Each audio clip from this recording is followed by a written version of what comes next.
नमस्कार दोस्तों, आप पढ़ रहे हैं कक्षा 10वीं एनसीईआरटी गणित। आज हम पढ़ेंगे प्रश्नावली 5.2 के उदाहरण क्रमांक 3 और उदाहरण क्रमांक 4 को। तो ध्यान से समझना। तो देखिए, अभी तक हमने आपको समांतर श्रेणी के बारे में क्या क्या बताया था। समांतर श्रेणी को हम कहते हैं अंग्रेजी में अरिथमेटिक प्रोग्रेशन। इस वजह से हम इसे एपी के द्वारा दर्शाते हैं। जैसे यहां लिखा है ना एपी। एपी का मतलब यदि हम देखें तो अरिथमेटिक प्रोग्रेशन मतलब हिंदी में कहलाएगी समांतर श्रेणी। और इस समांतर श्रेणी का कोई भी हमें पद निकालना हो, एनवा पद, व्यापक पद या अंतिम पद, तो फार्मूला है an बराबर a plus n minus 1 into d. तो आप इसी फार्मूले को ध्यान रखना, क्योंकि सभी सवालों में ज्यादातर यही फार्मूला लगेगा।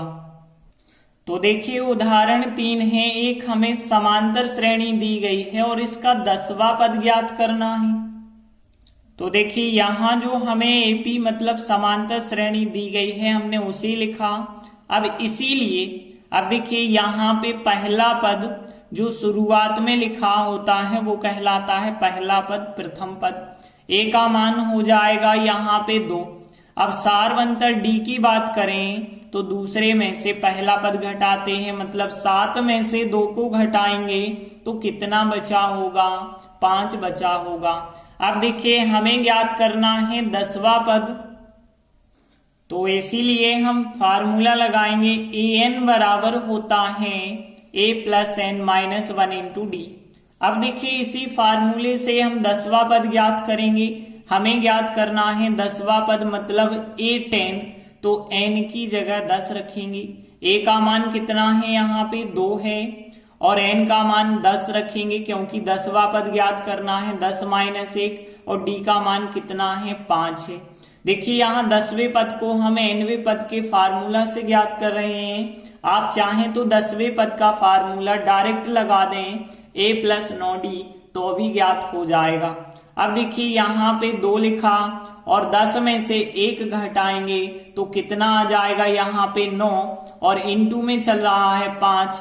अब देखिए, यहाँ 2 और 9 का 5 से गुणा हो जाएगा तो 9 पौने 45 और 2 और जोड़ देंगे तो 47 हो जाएगा हमारा आंसर। तो 10वां पद कितना आ गया है? 47 आ गया। और हम लिख देंगे, अतः दी गई समांतर श्रेणी का 10वां पद 47 है। इस प्रकार से उदाहरण 3 कंप्लीट हुआ। अगला उदाहरण 4 है। इसमें भी हमें एक समांतर श्रेणी दी गई है और कहा गया है इस समांतर श्रेणी का कौन सा पद -81 है। उसके बाद फिर और भी आगे कहा गया है, क्या इस समांतर श्रेणी का कोई पद शून्य होगा? यदि शून्य है तो सकारण मतलब कारण सहित उत्तर हमें देना है। तो देखिए, यहाँ जो हमें समांतर श्रेणी दी गई है हमने उसे लिखा। इस वजह से हमारे पास a का मान मतलब प्रथम पद कितना आएगा? 21। और सारवंतर डी का मान कितना आएगा? दूसरे में से पहला पद घटा लो, मतलब 18 में से 21 घटा लो तो -3 आ जाएगा यहाँ सारवंतर। अब देखिए, हमसे पूछा गया है कि इस समांतर श्रेणी का कौन सा पद -81 है, तो हम मान के चलेंगे कि इस समांतर श्रेणी का nवां पद -81 है। तो हम मान के चल रहे हैं इस समांतर श्रेणी का nवां पद, जिसे हम an के द्वारा दर्शाते हैं, वो -81 है। अब देखिए, nवें पद का फार्मूला आप लगा दें, a plus n minus 1 into d बराबर -81 लिखते चलें। अब देखिए, मान रखेंगे a का मान कितना है? 21 है, प्लस n तो हमें पता नहीं है क्योंकि n हम ज्ञात कर रहे हैं, और d का मान है -3, तो -3 लिखा। -81 बराबर में लिखते चलना है। अब देखिए, 21 का हम पक्षांतर करेंगे तो यहाँ n-1 इंटू -3 81 माइनस के हैं, और 21 जब उस तरफ जाएंगे तो वो भी माइनस के हो जाएंगे। तो यहाँ -81 और -21 माइनस के हो जाएंगे 102। अब देखिए n-1 बराबर यदि हम देखें -3 यहाँ पे गुणा में होंगे, क्योंकि दो कोष्टकों के बीच हमेशा गुणा माना जाता है, तो गुणा वाली संख्या बटे में आ जाएगी। माइनस से माइनस कट जाएगा, 3 का भाग 102 में यदि आप देंगे तो 34 बार जाएगा। अब देखिए n बराबर यदि हमें चाहिए तो -1 का और पक्षांतर कर देंगे, तो माइनस का 1 उस तरफ हो जाएगा प्लस का 1, तो n बराबर 34 और 1 कितना आ जाएगा, 35 आ जाएगा। तो n का मान आया 35। इसका मतलब है इस समांतर श्रेणी का 35वां पद -81 है। अतः इस समांतर श्रेणी का 35वां पद -81 है, ऐसा हम लिख देते हैं। अब आगे देखिए, सवाल में कहा गया था क्या इस समांतर श्रेणी का कोई पद शून्य है, तो फिर हम मान के चलेंगे कि यदि इस समांतर श्रेणी का कोई पद शून्य है तो वो nवां पद लेते हैं।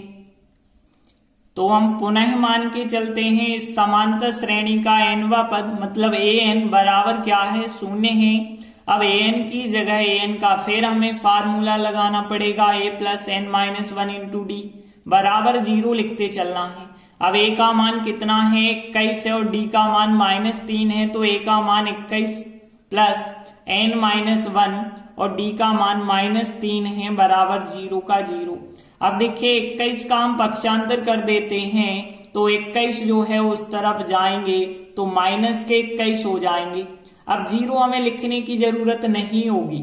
अब देखिए n-1 बराबर कितना होगा, -3 यहाँ गुणा में है, -3 गुणा में जो थे अब बटे में चले जाएंगे, माइनस से माइनस कट जाएगा, 3 का 21 में भाग 7 बार जाएगा। अब n बराबर देखें तो यहाँ -1 उस तरफ जाएगा तो प्लस का 1 बनेगा, 7 पहले से है, 7 + 1 मतलब n का मान कितना आ गया, फिर 8 आ गया। इसका मतलब ये हुआ कि इस समांतर श्रेणी का 8वां पद शून्य है। अतः इस समांतर श्रेणी का 8वां पद शून्य है। इस प्रकार से उदाहरण 4 भी कंप्लीट हुआ। धन्यवाद।